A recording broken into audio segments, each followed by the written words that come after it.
ಕನ್ನಡ ಸಾಹಿತ್ಯ ಪರಂಪರೆಯಲ್ಲಿ ವಚನ, ರಗಳೆ, ಷಟ್ಪದಿಗಳ ನಂತರದ ಘಟ್ಟ ಕೀರ್ತನೆ, ಸಾಂಗತ್ಯ, ತ್ರಿಪದಿಗಳದು. ಈ ಮೂರು ರೂಪಗಳು ಉಳಿದೆಲ್ಲವುಗಳಿಗಿಂತ ಸುಲಭವಾಗಿ ಹಾಡಲು ತಕ್ಕವು. ಪ್ರೌಢವಾದ, ಗಂಭೀರವಾದ ವಸ್ತುಗಳನ್ನು ನಿರ್ವಹಿಸುವುದಕ್ಕಿಂತ ಅಂತರಂಗದ ಮಿದುವಾದ, ಹದವಾದ ಭಾವನೆಗಳನ್ನು ವ್ಯಕ್ತಪಡಿಸಲು ಹೆಚ್ಚು ಅನುಕೂಲವಾದ ಮಾಧ್ಯಮಗಳು. 14, 15 ಮತ್ತು 16ನೇ ಶತಮಾನಗಳು ಈ ರೂಪಗಳ ಸಮೃದ್ಧಿಯ ಕಾಲ. ಕೀರ್ತನೆ ಎಂದರೆ ಭಗವಂತನನ್ನು ಕುರಿತು ಹಾಡಿ ಹೊಗಳುವುದು ಎಂದು ಅರ್ಥ. ಸಂಸ್ಕೃತದಲ್ಲಿ ಇಂತಹ ಸ್ತೋತ್ರ ಸಾಹಿತ್ಯ ವಿಪುಲವಾಗಿದೆ. ಇಂತಹ ಸ್ತೋತ್ರಗಳು ಕೆಲವು ಕನ್ನಡದ ಚಂಪೂ ಪರಂಪರೆಯ ಕವಿಗಳಲ್ಲಿ, ಮುಖ್ಯವಾಗಿ ಜೈನ ಪುರಾಣಗಳಲ್ಲಿ ಜಿನನನ್ನು ಕುರಿತ ಸ್ತುತಿ ಪದ್ಯಗಳಾಗಿ ಕಾಣಿಸಿಕೊಳ್ಳುತ್ತವೆ. ಪಂಪನ ಆದಿಪುರಾಣದಲ್ಲಿ ಭರತ ಚಕ್ರವರ್ತಿಯು ಪುರು ಪರಮೇಶ್ವರನನ್ನು ಕುರಿತು ಮಾಡುವ ಸ್ತೋತ್ರ ಪದ್ಯಗಳು ಇದಕ್ಕೆ ಒಂದು ಉದಾಹರಣೆ. ಆದರೆ ಇದನ್ನು ಕೀರ್ತನೆ ಎಂಬ ಸಾಹಿತ್ಯ ಪ್ರಕಾರದ ಮೊದಲ ರೂಪ ಎನ್ನಲು ಬಾರದು. ಯಾಕೆಂದರೆ ಪಂಪನ ಆದಿಪುರಾಣದ ಈ ಸ್ತುತಿ ಪದ್ಯಗಳು ಪ್ರೌಢವಾದ ಭಾಷೆಯಲ್ಲಿ ವೃತ್ತ ರೂಪದಲ್ಲಿದ್ದು ಸಂಸ್ಕೃತದ ಸ್ತೋತ್ರಗಳನ್ನು ಹೋಲುತ್ತವೆ. ಕನ್ನಡದ ಅಷ್ಟಕ, ಶತಕಗಳಿಗೆ ಇವೇ ಮಾದರಿ. ಭಕ್ತಿ ಸಾಹಿತ್ಯ ಕನ್ನಡದಲ್ಲಿ ಎರಡು ಬಗೆಯಾಗಿದೆ. ಒಂದು ಸಂಸ್ಕೃತ ಸ್ತೋತ್ರ ಸಾಹಿತ್ಯದಿಂದ, ಮಾರ್ಗ ಕವಿಗಳಿಂದ ಕ್ವಚಿತ್ತಾಗಿ ಅನುಕೃತವಾದ ರೂಪದಿಂದ ಪ್ರೇರಿತವಾದ ಅಷ್ಟಕ, ಶತಕಗಳು. ಇನ್ನೊಂದು ಈ ಮಾರ್ಗ ಲಕ್ಷಣವನ್ನು ವಲ್ಲದೆ ಅಚ್ಚಗನ್ನಡದಲ್ಲಿ ನಿರ್ಮಿತವಾದ ಹರಿದಾಸರ ಕೀರ್ತನೆಗಳು. ಕೀರ್ತನೆಗಳು ಎಂದು ಕನ್ನಡದ ಪರಿಸರದಲ್ಲಿ ನಾವು ಗುರುತಿಸುವುದು 15, 16ನೇ ಶತಮಾನದಲ್ಲಿ ಪುರಂದರದಾಸ, ಕನಕದಾಸ ಇವರುಗಳಿಂದ ರಚಿತವಾದ ಹಾಡುಗಳನ್ನು.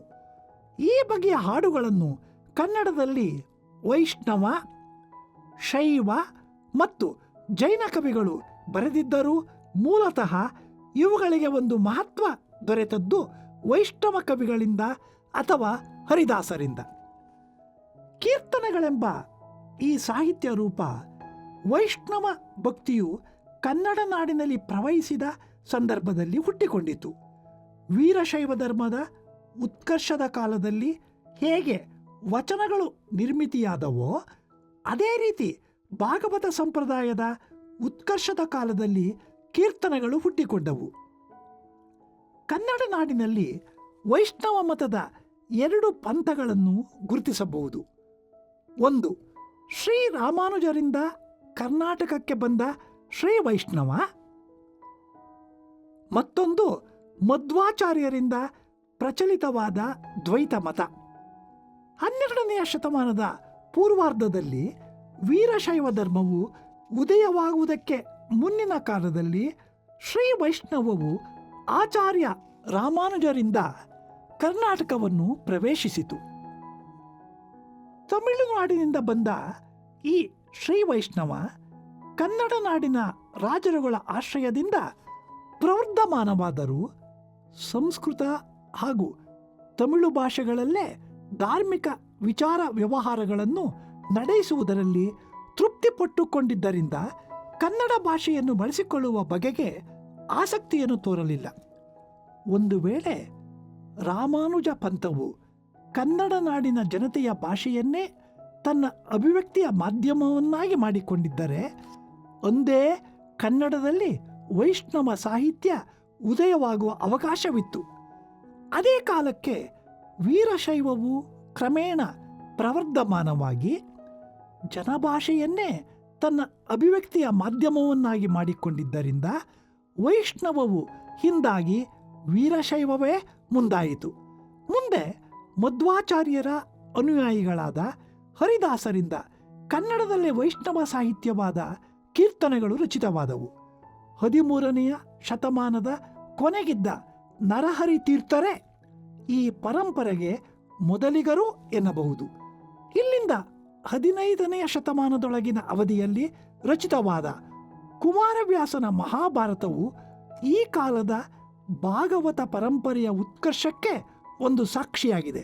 15ನೆಯ ಶತಮಾನದ ಶ್ರೀಪಾದರಾಯರು, 16ನೆಯ ಶತಮಾನದ ಮೊದಲರ್ಧದಲ್ಲಿ ವ್ಯಾಸರಾಯರು ಮತ್ತು ಅವರ ಶಿಷ್ಯಂದಿರಾದ ಪುರಂದರದಾಸ, ಕನಕದಾಸರ ಕೀರ್ತನೆಗಳಲ್ಲಿ ಈ ದಾಸ ವಾಂಗ್ಮಯವು ತನ್ನ ಶಿಖರವನ್ನು ಮುಟ್ಟಿತು. ಅವರ ತರುವಾಯ ವಾದಿರಾಜ, ವಿಜಯದಾಸ, ಜಗನ್ನಾಥದಾಸ, ಪ್ರಸನ್ನ ವೆಂಕಟದಾಸ ಮೊದಲಾದವರು ಈ ಪರಂಪರೆಯನ್ನು ಮುಂದುವರಿಸಿದವರಲ್ಲಿ ಮುಖ್ಯರಾದವರು. ಹರಿದಾಸರ ಕೀರ್ತನೆಗಳಿಗೆ ವಚನ ಸಾಹಿತ್ಯ ಸಾಕಷ್ಟು ಪ್ರೇರಣೆಯನ್ನು ನೀಡಿರುವುದು ಎಂಬುದರಲ್ಲಿ ಸಂದೇಹವಿಲ್ಲ.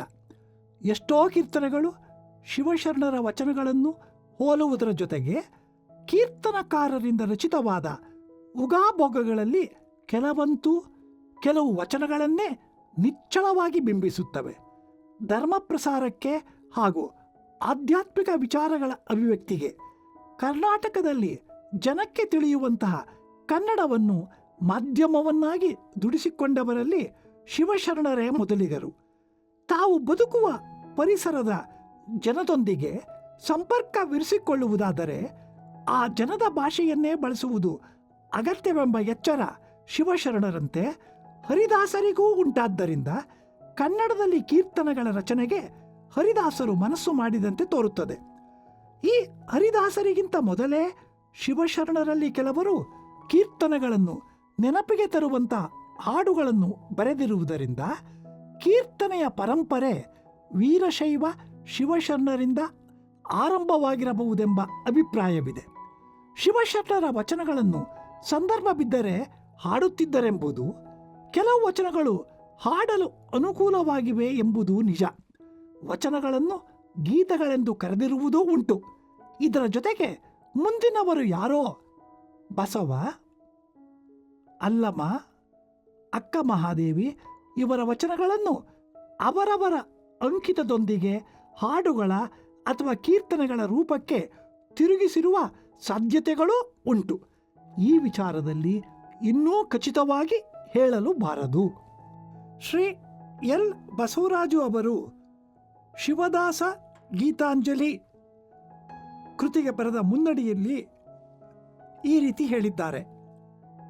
ವಚನಕಾರರಾದ ಶಿವಭಕ್ತರು ತಮ್ಮ ಪೂಜೆಯ ಸಂದರ್ಭದಲ್ಲಿ ಸ್ತೋತ್ರ, ಕೀರ್ತನೆ, ಧ್ಯಾನಗಳಿಗೆ ಏನನ್ನು ಬಳಸುತ್ತಿದ್ದರು?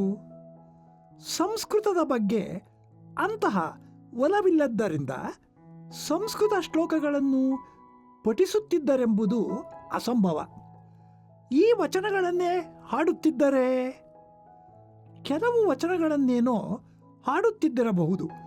ಆದರೆ ವಚನಗಳು ಎಷ್ಟಾದರೂ ಸ್ತೋತ್ರ, ಕೀರ್ತನೆಗಳಿಗೆ ಬದಲಾಗಿ ಬಳಸಲು ತಕ್ಕುವಾಗಿವೆ ಎಂದೇನೂ ನಮಗೆ ತೋರುವುದಿಲ್ಲ. ಆದರೆ ಅದರ ಬದಲು ಕನ್ನಡದಲ್ಲೇ ಕೆಲವು ಸ್ತೋತ್ರಗಳನ್ನು ಅವರು ಕಟ್ಟಿರುವುದು ಸಾಧ್ಯ. ಹೀಗೆ ಮಾಡುವಲ್ಲಿ ವಚನಗಳ ಸಾರವನ್ನೇ ಎಷ್ಟೋ ಕೀರ್ತನೆಗಳ ರೂಪಕ್ಕೆ ಅವರ ಕಾಲದಲ್ಲಿ ಮತ್ತು ಅನಂತರದ ಕಾಲದಲ್ಲಿ ತಿರುಗಿಸಿರುವುದು ಹೆಚ್ಚು ಸಂಭವನೀಯವೆಂದು ತೋರುತ್ತದೆ. ಕೀರ್ತನೆಗಳು ಹುಟ್ಟಿಕೊಂಡದ್ದು ಹಾಡಾಗಿಯೇ, ಹಾಡುವುದಕ್ಕಾಗಿಯೇ. ಮೊದಲು ಪಲ್ಲವಿ, ಅನುಪಲ್ಲವಿ, ಅನಂತರ 4 ಪಾದಗಳ ಕೆಲವು ಪದ್ಯಗಳು. ಇದು ಕೀರ್ತನೆಗಳ ರೂಪ.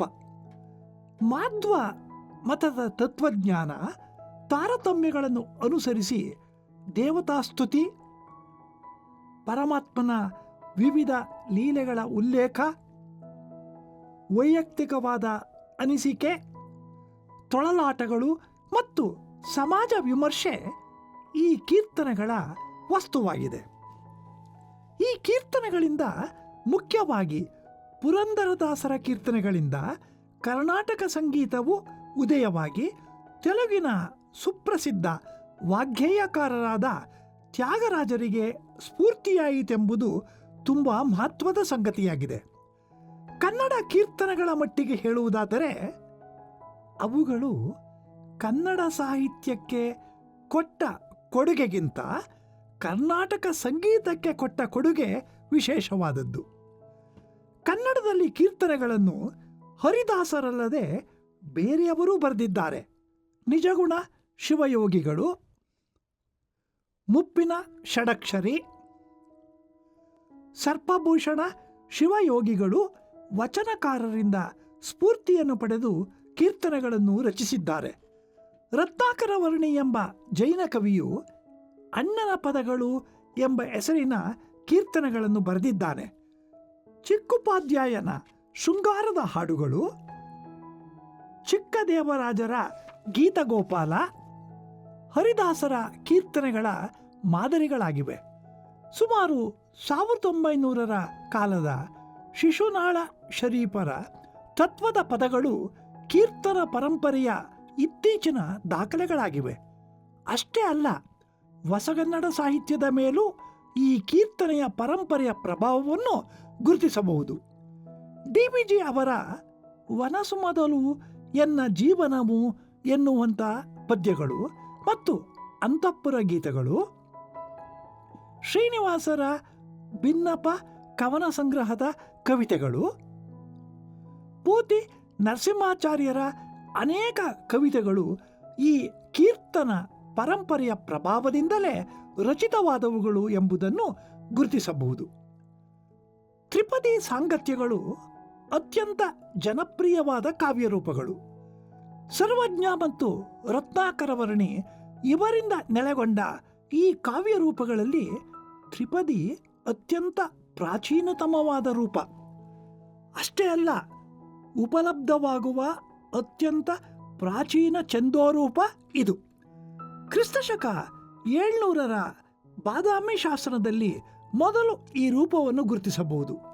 ಅನಂತರ ಕವಿರಾಜ ಮಾರ್ಗದಲ್ಲಿ ಇದರ ಪ್ರಸ್ತಾಪವಿದೆ. ಪಂಪ, ಪೊನ್ನ ಮೊದಲಾದ ಮಾರ್ಗ ಕವಿಗಳ ಕಾವ್ಯದಲ್ಲಿ ಕ್ವಚಿತ್ತಾಗಿ ತ್ರಿಪದಿಯ ಪ್ರಯೋಗವಿದೆ. ಹಳ್ಳಿಯ ಹಾಡುಗಳೆಂದು ಕರೆಯುವ ಜನಪದ ಸಾಹಿತ್ಯದಲ್ಲಿ ತ್ರಿಪದಿಯದೇ ಪ್ರವಾಹ. ಅಚ್ಚುಕಟ್ಟಾದ ಅಡಕವಾದ 3 ಪಂಕ್ತಿಯ ಈ ಬಂಧ ನೆನಪಿನಲ್ಲಿಡಲು ಸುಲಭವೂ ಹಾಡಿಕೊಳ್ಳಲು ಅನುಕೂಲವೂ ಆದ ಕಾರಣ ಜನಸಾಮಾನ್ಯರ ಅಭಿವ್ಯಕ್ತಿಯಾಗಿ ಇದು ವಿಶೇಷವಾಗಿ ಕಾಣಿಸಿಕೊಂಡಿದೆ. ಹಾಡುವಾಗ 2ನೆಯ ಪಂಕ್ತಿಯನ್ನು ಪುನರಾವರ್ತನ ಮಾಡಿ 3ನೆಯ ಪಂಕ್ತಿಗೆ ಬರುವುದರಿಂದ ತ್ರಿಪದಿಯ ಪಾದಗಳ ಸಂಖ್ಯೆ 4 ಆಗುತ್ತದೆ. ಕನ್ನಡದಲ್ಲಿ ತ್ರಿಪದಿಗಳಲ್ಲಿ ಕೃತಿ ರಚನೆ ಮಾಡಿದವರು ವಿಶೇಷವಾಗಿ ವೀರಶೈವರೇ ಆಗಿರುವುದು ಸ್ವಾರಸ್ಯವಾದ ವಿಚಾರ. ಅಕ್ಕ ಮಹಾದೇವಿ, ಕರಸ್ಥಲದ ನಾಗಿದೇವ, ನಿಜಗುಣ ಶಿವಯೋಗಿ, ಸರ್ವಜ್ಞ ಮತ್ತು ಆಧುನಿಕ ಕಾಲದಲ್ಲಿ ಸಿದ್ದರಾಮೇಶ್ವರ ಪುರಾಣವನ್ನು ಬರೆದ ಜಯದೇವಿ ತಾಯಿ ಲಿಗಾಡೆ ಇವರನ್ನೆಲ್ಲ ನೋಡಿದರೆ ತ್ರಿಪದಿಯನ್ನು ವೀರಶೈವೇತರರು ಹೆಚ್ಚಾಗಿ ಯಾಕೆ ಬಳಸಲಿಲ್ಲ ಎನ್ನುವುದು ಆಶ್ಚರ್ಯದ ಮಾತಾಗಿದೆ. ಇವರಲ್ಲೆಲ್ಲ ಸರ್ವಜ್ಞನೇ ತ್ರಿಪದಿಯ ಸಾರ್ವಭೌಮನಾಗಿದ್ದಾನೆ. ವಚನಕಾರರ ಕಾಲದಿಂದ ಹಿಡಿದು 16ನೆಯ ಶತಮಾನದ ಒಳಗಿನ ಅವಧಿಯಲ್ಲಿ ಸರ್ವಜ್ಞ ವ್ಯವಹಾರ, ಜ್ಞಾನ, ವಿವೇಕಗಳ ಮೂರ್ತಿಯಾಗಿ ಕನ್ನಡಿಗರ ನಾಲಿಗೆಯ ಮೇಲೆ ಇಂದಿಗೂ ನೆಲೆಸಿದ್ದಾನೆ. ತ್ರಿಪದಿಗೆ ಹೋಲಿಸಿದರೆ ಸಾಂಗತ್ಯವು ತ್ರಿಪದಿಗಿಂತ ಹೆಚ್ಚು ಕವಿಪ್ರಿಯ ಮತ್ತು ಜನಪ್ರಿಯವಾದ ಸಾಹಿತ್ಯ ರೂಪವಾಗಿದೆ. ಆದರೆ ಇದು ತ್ರಿಪದಿಯಷ್ಟು ಪ್ರಾಚೀನವಾದ ರೂಪವಲ್ಲ. ತ್ರಿಪದಿ 7ನೆಯ ಶತಮಾನದಷ್ಟು ಹಳೆಯದಾದರೆ ಸಾಂಗತ್ಯದ ಮೊದಲ ಕೃತಿ 15ನೆಯ ಶತಮಾನದ್ದು. ಆದರೂ ತ್ರಿಪದಿಯನ್ನು ಕಾವ್ಯರೂಪಕ್ಕೆ ಬಳಸಿದ ಕವಿಗಳಿಗಿಂತ ಸಾಂಗತ್ಯವನ್ನು ಕಾವ್ಯಕ್ಕೆ ಬಳಸಿದ ಕವಿಗಳ ಸಂಖ್ಯೆಯೇ ಮಿಗಿಲಾಗಿದೆ. ಸಾಂಗತ್ಯ ಕೂಡ ತ್ರಿಪದಿಯಂತೆಯೇ ಹಾಡುಗಬ್ಬ. ಕನ್ನಡದಲ್ಲಿ 25ಕ್ಕೂ ಹೆಚ್ಚಿನ ಸಾಂಗತ್ಯದ ಕವಿಗಳು ಕಾಣುವರಾದರೂ ಅವರಲ್ಲಿ ಶಿಶುಮಾಯಣ, ನಂಜುಂಡ, ಕನಕದಾಸ, ಮತ್ತು ರತ್ನಾಕರ ವರ್ಣಿ ಇವರು ಪ್ರಮುಖರಾದವರು. ರತ್ನಾಕರ ವರ್ಣಿ ಸಾಂಗತ್ಯದಲ್ಲಿ ಶೃಂಗಾರ ವೈರಾಗ್ಯ ಪ್ರಧಾನವಾದ ಮಹಾಕಾವ್ಯ ಭರತೇಶ ವೈಭವವನ್ನು ಬರೆದರೆ, ನಂಜುಂಡನು ಐತಿಹಾಸಿಕ ವಸ್ತುವನ್ನು ಆಧರಿಸಿ ವೀರರಸ ಪ್ರಧಾನವಾದ ರಾಮನಾಥ ಚರಿತ ಅಥವಾ ಕುಮಾರರಾಮನ ಸಾಂಗತ್ಯವನ್ನು ಬರೆದಿದ್ದಾನೆ.